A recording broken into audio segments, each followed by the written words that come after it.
নমস্কার, রকমারি রান্নাতে আপনাদের স্বাগত।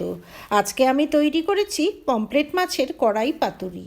গরম গরম ভাতের সঙ্গে যদি এই মাছের পাতুরিটি থাকে, আমার মনে হয় আর অন্য কোনো কিছুরই প্রয়োজন পড়বে না। সমস্ত ভাত শুধু এই মাছের পাতুরি দিয়েই খাওয়া হয়ে যাবে। পমফ্রেট মাছের পাতুরি বানাবার জন্য এখানে নিয়ে নিয়েছি 5 পিস পমফ্রেট মাছ। মাছটা পরিষ্কার করে ধুয়ে নিয়েছি। এরপরেতে দিয়ে দিলাম আধা চামচ হলুদ, আধা চামচ নুন। এবারে নুন আর হলুদ দিয়ে মাছটাকে খুব ভালো করে মেখে রেখে দেবো মিনিট 10।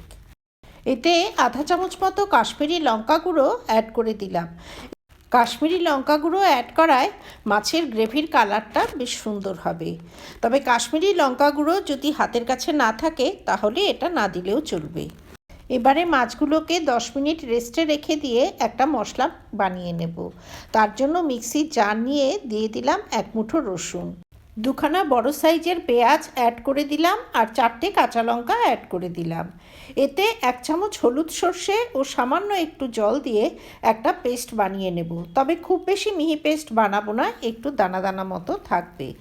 এখানে হলুদ সর্ষের বদলে কালো সর্ষেও অ্যাড করা যেতে পারে, কিংবা হলুদ ও কালো দু ধরনের সর্ষে মিশিয়ে ব্যবহার করা যেতে পারে।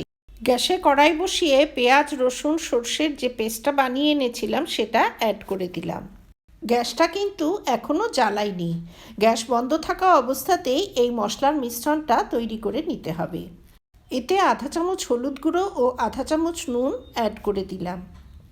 বেশ খানিকটা কাঁচা সর্ষের তেল অ্যাড করে মিশ্রণটা খুব ভালোভাবে মিশিয়ে নিলাম। মশলার মিশ্রণটা খুব ভালোভাবে মেখে নিয়ে এতে নুন হলুদ মাখানো মাছগুলো একে একে অ্যাড করে দিলাম। এখানে কোনো ঝাল লঙ্কার গুঁড়ো অ্যাড করিনি, কাঁচা লঙ্কার ফ্লেভারেই এই মাছের পাতুরিটি তৈরি করব।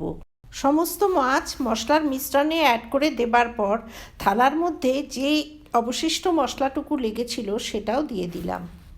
এই মাছের পাতুরিতে সর্ষের তেল অবশ্যই অ্যাড করতে হবে। সর্ষের তেল ছাড়া অন্য কোনো তেল দিয়ে কিন্তু পাতুরির স্বাদ খুব একটা ভালো হবে না। বেশ খানিকটা কাঁচা সর্ষের তেল অ্যাড করে দিলাম। এই কাঁচা সর্ষের তেলের ঝাঝালো ফ্লেভার মাছের পাতুরির স্বাদ অনেকখানি বাড়িয়ে দেবে। এইবারে গ্যাসের ফ্লেম অন করে দিয়ে ঢাকা দিয়ে মাছটা বেশ কিছুক্ষণ ভাপিয়ে নেব। মাছগুলোকে খুব সাবধানে নেড়েচেড়ে দিতে হবে, কেননা মাছগুলো কিন্তু কাঁচা অবস্থাতেই অ্যাড করে দিয়েছি। বেশি জোরে নাড়তে গেলে মাছগুলো ভেঙে যাওয়ার একটা ভয় থেকে যাবে। গ্যাসের ফ্লেমটা এই সময় হাই করে হাই হিটে কিছুক্ষণ রান্না করার পর স্লো করে স্লো হিটে পরের দিকে রান্না করতে হবে। হাই ফ্লেমে পুরো রান্না করতে গেলে মাছগুলো তলার দিকে পোড়া লেগে যাওয়ার একটা সম্ভাবনা থেকে যাবে। মাছগুলোকে উল্টে পাল্টে ঢাকা দিয়ে ভাপে কিছুটা সময় সেদ্ধ করে নেব। পুরো রান্নাটাই হবে স্লো হিটে ঢাকা দিয়ে দিয়ে। মাঝে মাঝে ঢাকনা খুলে মাছগুলোকে উল্টে দিতে হবে, যাতে মাছের চারিদিক খুব সুন্দর সুসিদ্ধ হয়। এইভাবে সময় নিয়ে মাছের গ্রেভিটা আস্তে আস্তে শুকিয়ে নিতে হবে। মাছটা বেশ গা মাখা মতো হবে। এতে কয়েকটা চেরা কাঁচা লঙ্কা অ্যাড করে দিলাম। এইভাবে শেষের দিকে লঙ্কা অ্যাড করায় একটা সুন্দর ফ্লেভার হবে, আর ঝাল পছন্দ না করলে লঙ্কাগুলো সরিয়েও রাখা যাবে। গ্রেভিটা বেশ শুকিয়ে এসছে। এবারে কিছু ধনেপাতা কুচি অ্যাড করে দিয়ে গ্যাসের নবটা বন্ধ করে দিলাম। তৈরি হয়ে গেল অতি সুস্বাদু পমফ্রেট মাছের পাতুরি। একবার এইভাবে পমফ্রেট মাছ বানালে আপনার বাড়ির সবাই বারবার এভাবেই মাছ বানিয়ে দেবার জন্য আপনার কাছে বায়না করবে।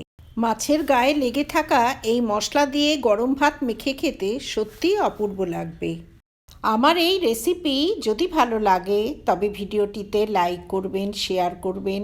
ভবিষ্যতে আরও রেসিপির জন্য আমার চ্যানেলটি সাবস্ক্রাইব করার অনুরোধ রইল।